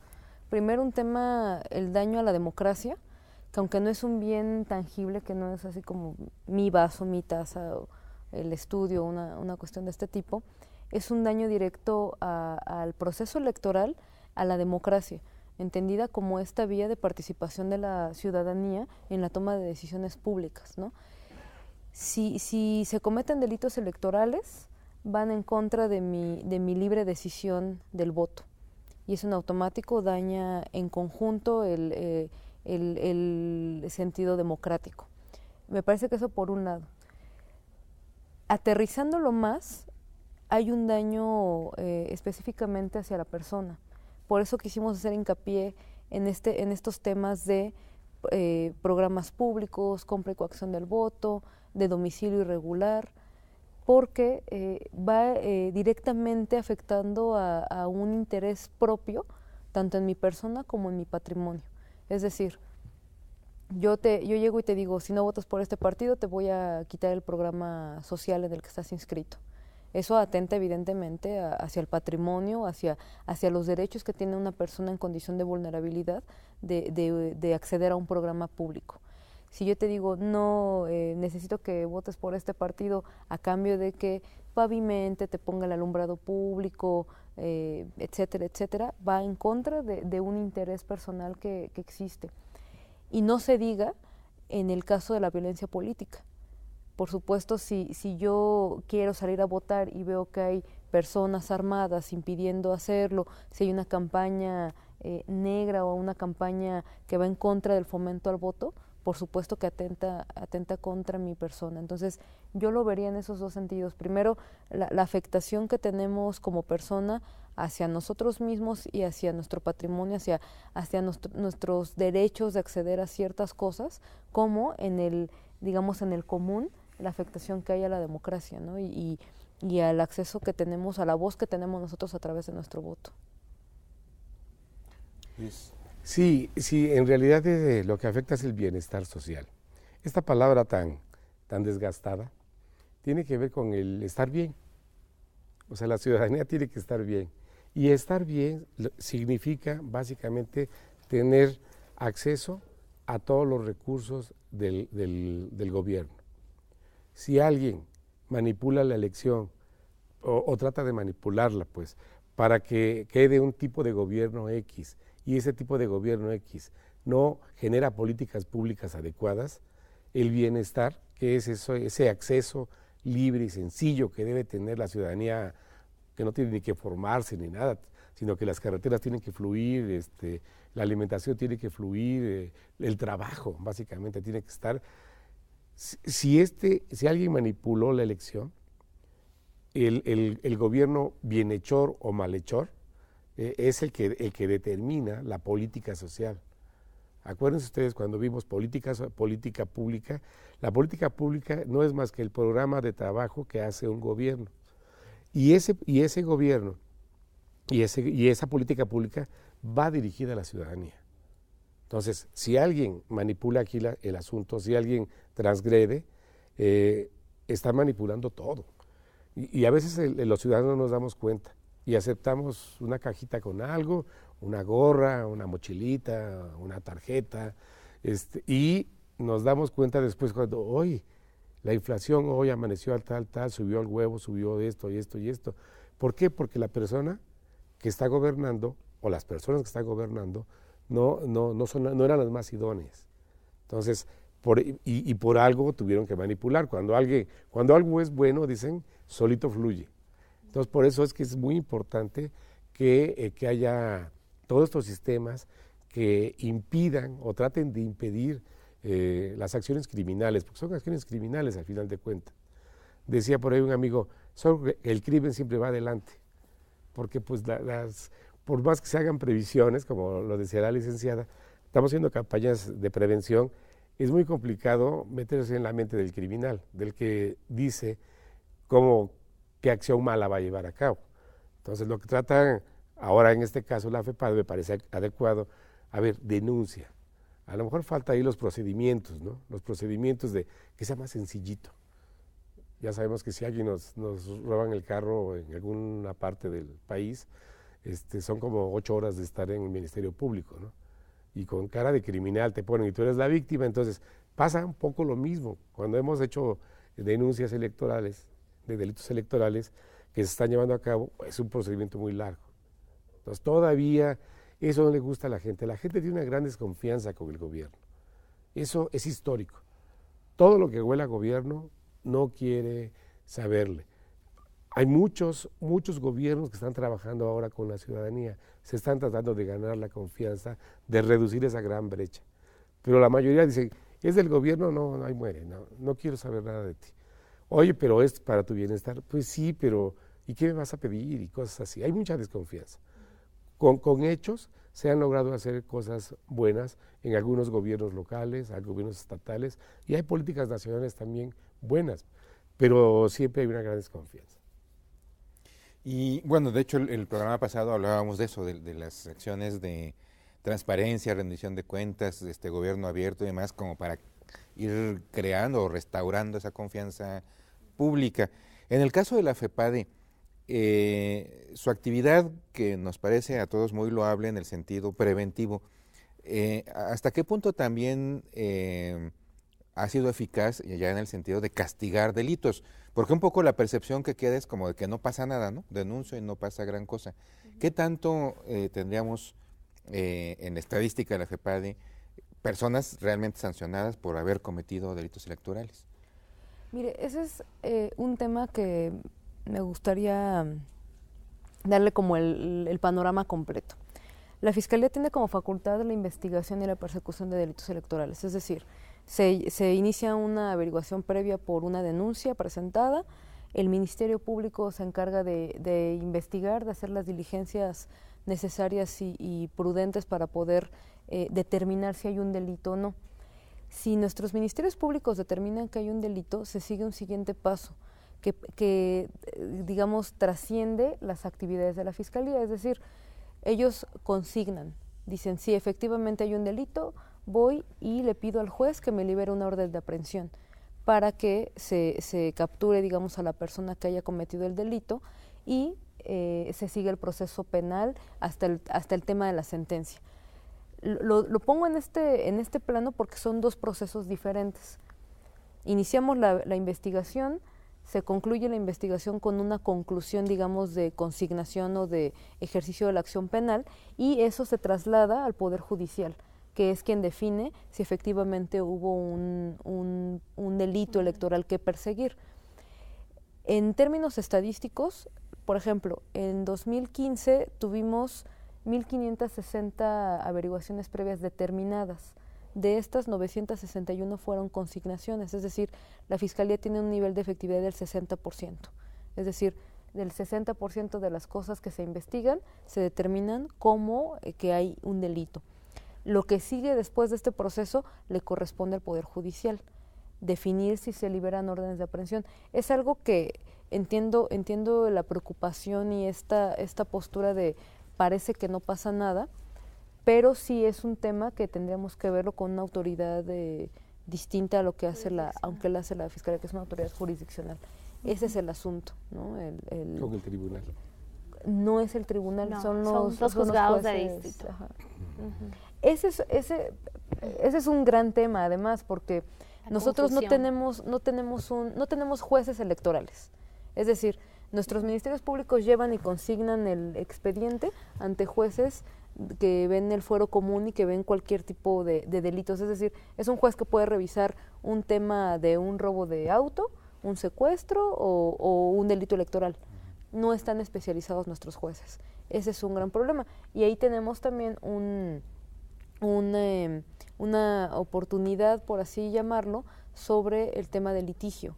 Es decir, hemos encontrado que hay jueces que definen o concluyen o deciden o no ordenar de liberar órdenes de aprehensión, y que esos mismos delitos que se consignan, otros jueces no otorgan la orden de aprehensión.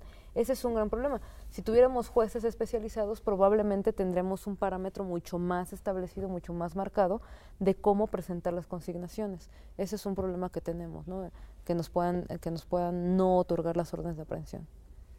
¿El nuevo sistema de justicia penal agilizaría estas cosas? Así es. Ya la FEPADE inició este tema del sistema de justicia penal acusatorio en entidades donde ya está implementado. Ahorita tenemos alrededor de, me parece que son casi 200 carpetas de investigación ya iniciadas por la FEPADE, donde ya se han judicializado algunas, ya se ha pedido audiencia inicial en algunas otras y se han obtenido algunos buenos resultados en ese tema, que sí, evidentemente lo va a hacer más ágil. Y tomando un poco lo que decía Luis, y entonces el Tribunal Electoral, ¿cuál es su materia? ¿El Tribunal Electoral del Poder Judicial de la Federación? El Tribunal Electoral lo que se dedica básicamente es a resolver los asuntos que se presentan en atención a asuntos administrativos, que estamos hablando desde problemas intrapartidarios, desde que el INE no otorga alguna credencial de elector, desde el registro de fórmulas, candidaturas independientes, desde el registro de partidos políticos, todo este tipo de temas que son básicamente, por así decirlo, administrativos y que en primera instancia se originan internamente en los partidos políticos o bien derivan de alguna resolución previa de quejas por parte del INE, son los que resuelve el Tribunal Electoral por parte de los magistrados del Tribunal Electoral del Poder Judicial de la Federación. Entonces, digamos, como para redondear un poco esta idea, el INE se encarga de organizar los procesos electorales, digamos, ver toda la parte administrativa. Cuando dentro de esa parte administrativa hay alguna irregularidad, el INE... Es competencia a veces, ¿no?, del INE, del propio INE, como autoridad, como actor, ¿no?, o bien de las diferentes salas regionales. Tenemos 5 salas regionales en el país, en Monterrey, en Jalapa, en Distrito Federal, en Jalisco, Distrito Federal ahora Ciudad de México y en Toluca. Puede ser en alguna de esas salas regionales o en la sala especializada del Tribunal Electoral del Poder Judicial de la Federación y en última instancia en la sala superior del Tribunal Electoral de la Federación que se encuentra en la Ciudad de México. Entonces el INE puede tomar una resolución, la que fuera, en materia administrativa. Así es. Si el actor político, partido, lo que sea, no está de acuerdo, se inconforma y va al Tribunal Electoral, el Tribunal resuelve, pero entonces esto no es la materia de los delitos electorales, esa es otra materia que se resuelve en los tribunales de distrito. Son el no cumplimiento, por ejemplo, en la cláusula de paridad de género. No lo estaban cumpliendo los partidos políticos en la elección pasada, ni las candidatas ni candidatos. Entonces obligó a que entrara precisamente de forma administrativa y si no lo acataban, entonces sí pasaba al tribunal. Y entonces ya tenía que ir 50-50. Y así están en todas las nuevas disposiciones de la reforma reforma política electoral de 2014. Pero ese es el papel del INE. Muy bien.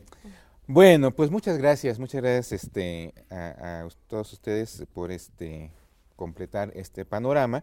Vamos a hacer una pausa y regresamos. Yo les reitero la invitación a que se inscriban en este curso, ya saben ustedes, www.indesol.gov.mx, ahí está la sección de capacitación y ahí pueden encontrar el enlace al curso donde pues está toda la secuencia para que ustedes puedan inscribirse, no solo ver las teleconferencias, sino bajar los materiales, hacer sus evaluaciones y obtener su constancia por 12 horas de capacitación que, como hemos dicho, ahora ya se puede recuperar de manera muy sencilla y muy ágil. Bueno, estamos transmitiendo en vivo, los teléfonos en el estudio son 56-22-93-28 para llamadas de la Ciudad de México y del resto del país también, igual el 54-24-06-95, ambos útiles para que puedan llamar sin costo desde cualquier lugar de nuestro país. Y también pues está el chat en vivo por Skype, laulacentro@hotmail.com. Llámenos, escríbanos, díganos cuáles son sus dudas, sus comentarios. Ya tenemos muchos aquí, así que si llegan más daremos paso a los mismos. Vamos pues a una pausa. En esta pausa vamos a ver una composición en video de materiales que nos facilitó el órgano interno de control en la Sedesol sobre el tema del nuevo esquema de Contraloría Social que tratamos en la teleconferencia anterior y que ahora buscaríamos redondear con estos materiales que estamos hilvanando en video. Y bueno, veremos una vez más y para pues mejor uso por parte de ustedes el video sobre el uso de la página de corresponsabilidad. Vamos a ver esto y regresamos.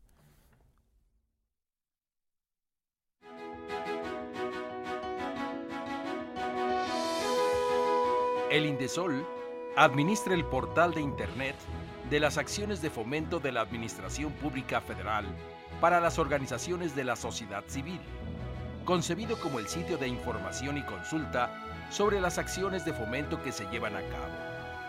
Para ingresar a él, debes escribir en cualquier navegador la dirección www.corresponsabilidad.gov.mx.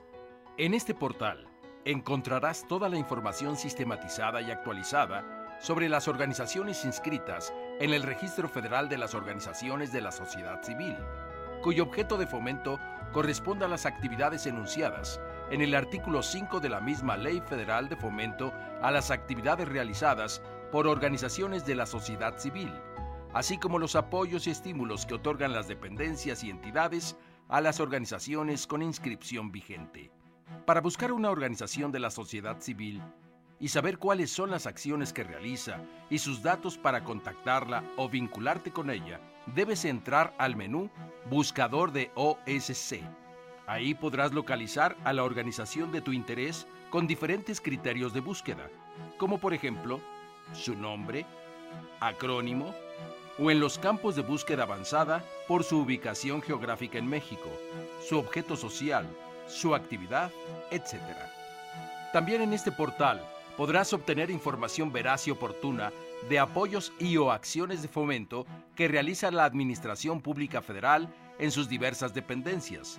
Igualmente se incluye el espacio denominado Otros apoyos, donde podrás encontrar apoyos de organismos no gubernamentales o instituciones a nivel nacional e internacional que abren convocatorias destinadas a organizaciones de la sociedad civil. Se pretende que con la información proporcionada en este portal se contribuya al fortalecimiento de las organizaciones, a la visibilización de sus actividades y al fomento de la articulación entre ellas, para la conformación de redes, así como crear vínculos que faciliten la interacción y cooperación de las organizaciones, entre ellas y entre el gobierno federal. Recuerda siempre la dirección del portal: www.corresponsabilidad.gov.mx. ¿Sabías que la Contraloría Social es un mecanismo de vigilancia ciudadana realizado por los titulares de los derechos sociales que otorgan los programas de la Sedesol y los organismos sectorizados? El nuevo esquema de Contraloría Social buscará fortalecer el papel de los ciudadanos vigilantes de Contraloría Social CIVIX. Si tú eres miembro de un comité de Contraloría Social y realizas actividades de promoción, información, capacitación, supervisión, vigilancia, coordinación, seguimiento, tú eres un CIVIX. El órgano interno de control en la Sedesol contará con un representante en cada una de las entidades federativas de la República Mexicana, para que las quejas y denuncias presentadas pasen directamente al órgano interno de control sin que los funcionarios públicos ajenos tengan previo conocimiento y se les dé pronta atención y pronta respuesta. Como CIVIX, el nuevo proceso de quejas y denuncias consistirá en: primero, el beneficiario emitirá su queja ante un CIVIX. Después, el CIVIX recibirá y enviará directamente la queja o denuncia emitida al representante estatal del órgano interno de control en la Sedesol por medio de servicio postal, correo electrónico, telégrafo o personalmente. Una vez recibida la queja o denuncia, el representante estatal del órgano interno subirá la información correspondiente a un sistema informático de Contraloría Social de Quejas y Denuncias. Y será mediante este sistema informático como se turnarán las quejas y denuncias a la Sedesol y a los organismos sectorizados para darles pronta y oportuna respuesta.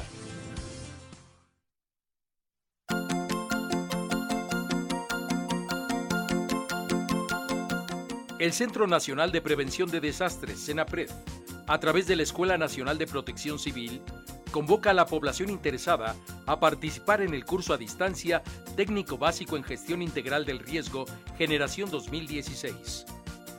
La formación del Técnico Básico en Gestión Integral del Riesgo tiene como objetivo fortalecer la cultura de la prevención y lograr que la población y el personal que se dedica a labores de la gestión integral de riesgos y aquellas que se asocien con esta cuenten con las competencias necesarias para que su labor sea útil y efectiva para proteger la vida y el patrimonio de los mexicanos. El proceso de inscripción será del 15 de abril al 15 de junio de 2016. Consulta los detalles de la convocatoria en www.enaproc-senapred.gov.mx o a los teléfonos 5424-6100, extensiones 17062, 17079, 17099 y 17150.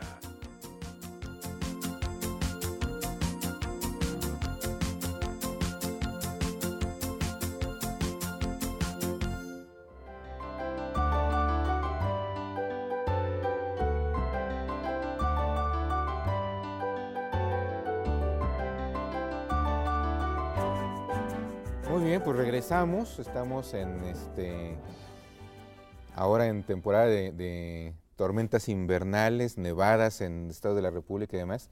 Entonces cobra mucha relevancia este curso que está promoviendo el CENAPRED, el Centro Nacional para la Prevención de Desastres, para que la gente se forme en materia de cómo prevenir desastres naturales y actuar ante ellos y evitar que las pérdidas sean tan grandes como ha ocurrido en otras ocasiones. Así que muy recomendable que tomen en cuenta esta sugerencia, sobre todo pues los integrantes de las organizaciones de la sociedad civil y el público en general, que puedan después convertirse en replicadores de esta información tan importante. Bueno, pues tenemos un enlace telefónico, hay una nueva teleaula que se está incorporando hoy a nuestra red, que es la teleaula número 925, establecida por la Unión Nacional de Industriales de Molinos y Tortillerías, Asociación Civil, y está con nosotros en la línea el ingeniero Lorenzo Mejía Morales. Ingeniero, ¿cómo está? Buenos días. Muy buenos días, gracias por la oportunidad, a sus órdenes. ¿Cómo están en la teleaula? ¿Cuánta gente está trabajando ahorita con ustedes? Pues estamos muy contentos de participar, hay alrededor de unas 10 personas, muy entusiasmadas y queriendo generar varias preguntas. Muy bien, ¿alguna pregunta que quieran hacerle a nuestros ponentes? Desde luego que sí, aquí tenemos al maestro que quisiera generar una pregunta.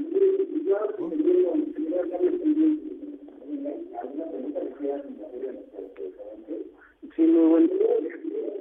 Sí, buenas tardes. Bueno, sí, maestro. Sí, buenas tardes. Buenas tardes. ¿Cuál es su pregunta, maestro? Buenas tardes. Mire, si un ciudadano compite en una elección y gana, pero tiene un lugar de residencia en un lugar y una credencial de elector en otra, ¿comete un delito electoral? Mire, estamos viendo imágenes de la teleaula. Entonces, a ver, sí, porque no está un poquito viciado el sonido, no escuchamos muy bien. Una persona compite en un proceso electoral y luego, ¿qué? Gana. Logra ganar y esa persona tiene su lugar de residencia en un espacio, pero su credencial de elector es en otro. ¿Está cometiendo un delito electoral? A ver, Bueno, como lo acabamos de decir, es un delito electoral el alterar el registro federal de electores. Entonces, cualquier persona, con independencia de que sea candidato o precandidato o un ciudadano común, cualquier persona que altere el registro federal de electores comete delito electoral, con independencia de si resulta triunfador en las elecciones, porque ese tema, como lo platicamos también, sería ya competencia del Tribunal Electoral del Poder Judicial de la Federación. Aquí estamos hablando de dos temas diferentes. A ver, nada más que hay una cuestión. En algunos momentos hay personas que se registran, luego pierden la credencial, van y se vuelven a registrar y a lo mejor cambiaron de domicilio. No lo están haciendo de mala fe. Y luego encuentran la credencial anterior y van a votar. Y a veces no los dejan votar porque ya se movió pues el sistema.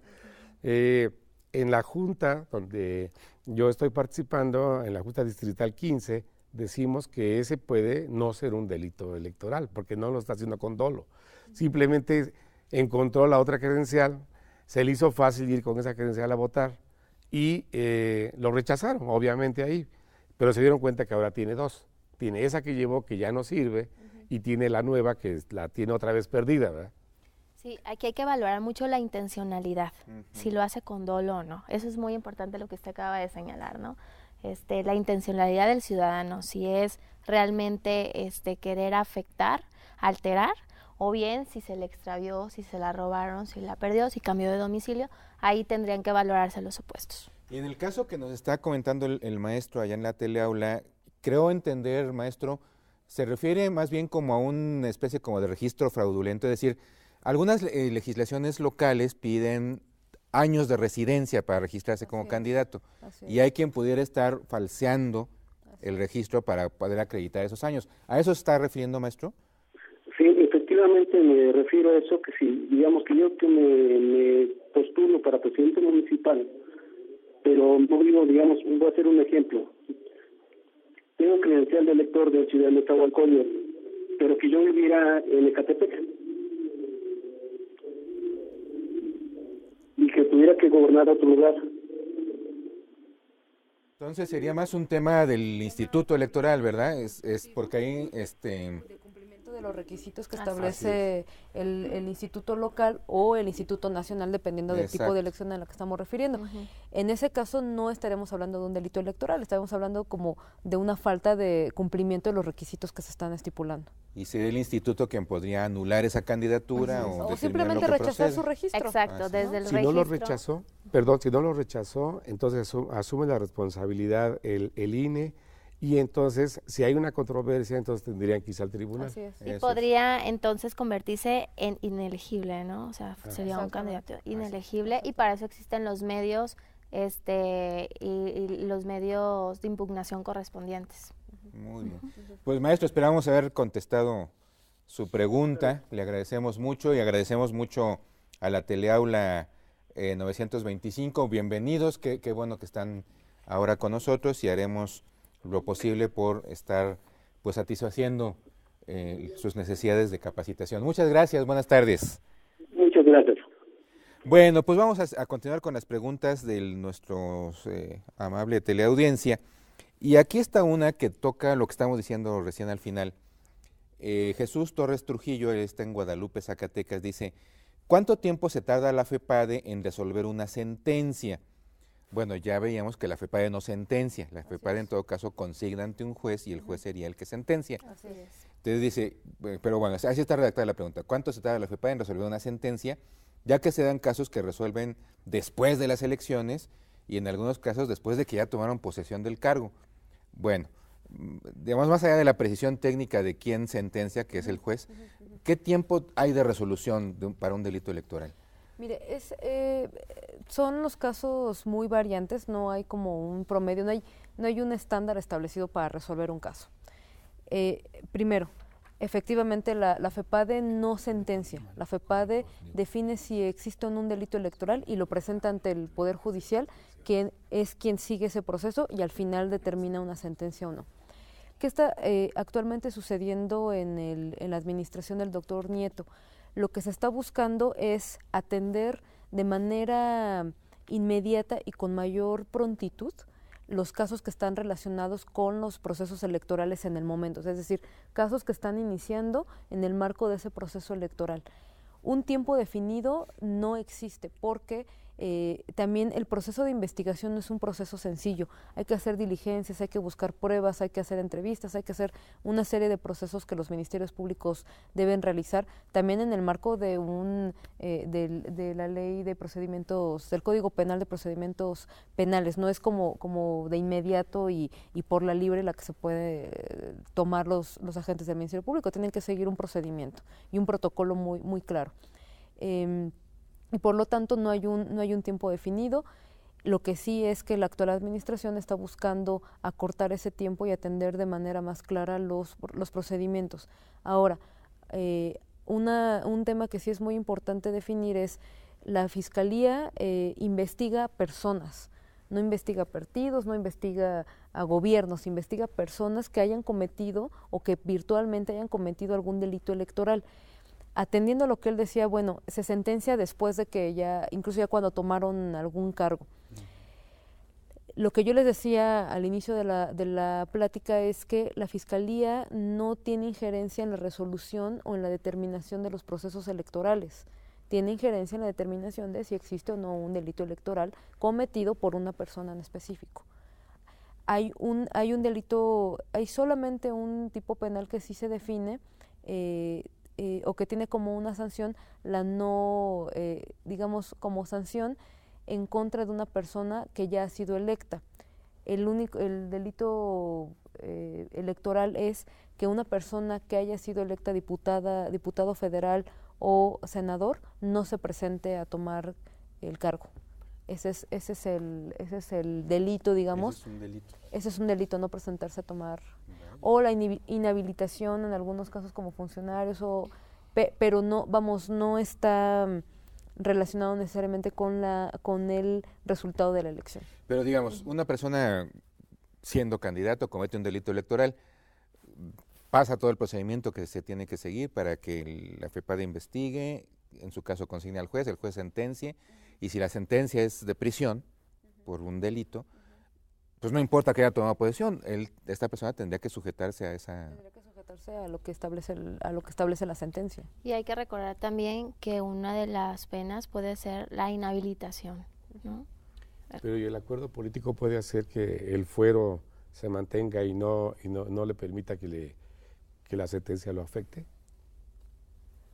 Supongamos si es un diputado, tiene fuero, entonces aunque me sentenciaron, yo ya tengo un fuero. O sí procede.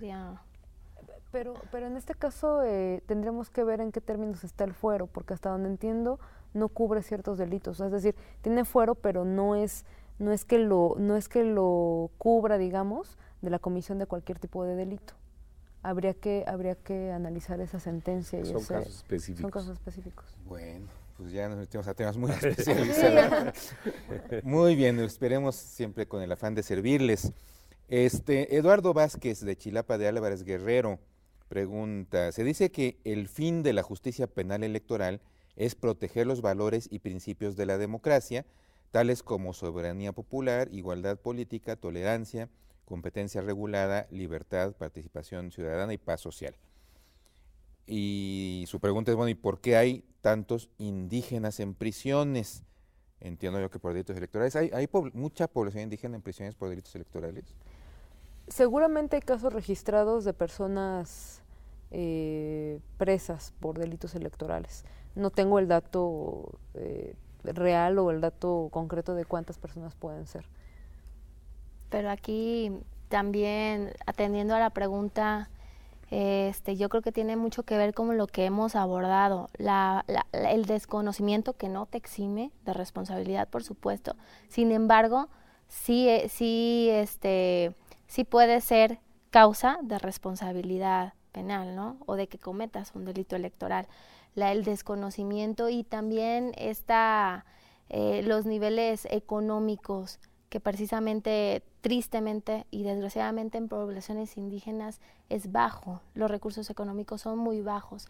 Entonces, ahí es de donde se aprovechan muchos sectores o muchas personas para abordarlos y de esta forma que estas personas pudieran cometer los delitos electorales.